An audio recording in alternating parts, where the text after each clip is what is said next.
My name is Alexandra Collins. I am honored to be here today as a 2020 Broward Youth Awardee. I want to tell you about the day that I found out it was no longer safe to breathe the air in my classrooms. That day, EPA data maps showed that ethylene oxide, a class 1 carcinogen, and a colorless and odorless gas had been sneaking into my community's air for a period of over 30 years.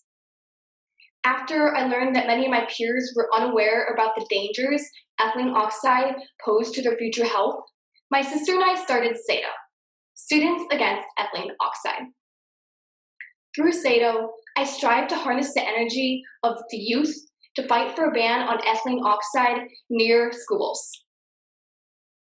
I've learned that in order for students to best advocate for their health, they must be aware of their identity. So let's explore identity. I am a coder and an activist, and I want to start off talking about that coding portion. I am a coder. No, I'm not like the coder that you see on television, hacking to the government and stealing trade secrets. My type of coding work is special. Knowing how symbols, letters, and numbers can form together to create commands enables me to spread awareness about the dangers of ethylene oxide. But I didn't start off my activist work knowing and having this coding superpower. In fact, I didn't always see myself in this way. The stereotypical coder from the movies drove me away. Coding looked daunting, and I mostly saw people who didn't quite look like me excelling in the field. And it wasn't until I gained the courage to attend my first hackathon this past spring that I first saw coding's endless possibilities. At the hackathon, I was scared, but I told myself I would not be embarrassed. And because I was not embarrassed, the hackathon became an opportunity for me to learn the basic syntax of HTML, CSS, and JavaScript. 3 languages that I would soon use to help build SATO's ETO-free website.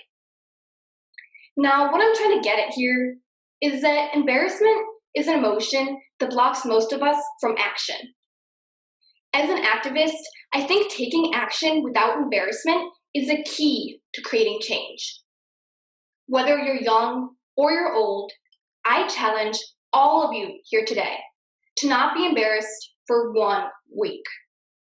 Just try it. Look to see how your attitude towards embracing your identity, towards finally actually doing those things you've always wanted to do, changes. On the note of change, I want to give a huge thank you to the Broward Youth Awards, the New Leaders Initiative, and the Earth Island Institute for giving the 5 wonderful people on this call and me the opportunity to create change in our communities. I want to give a thank you to my mentors and for my family for always guiding me and building up my confidence so that I cannot be embarrassed. I also want to give a thank you to my teachers for their endless help and encouragement.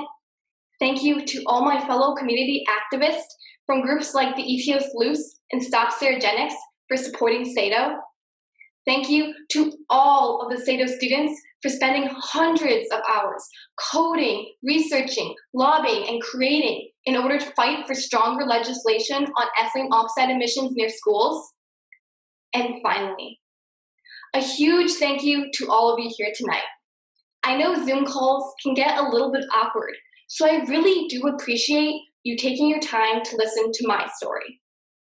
Now, I leave you all with my challenge. Don't be embarrassed. Thank you again, and good night.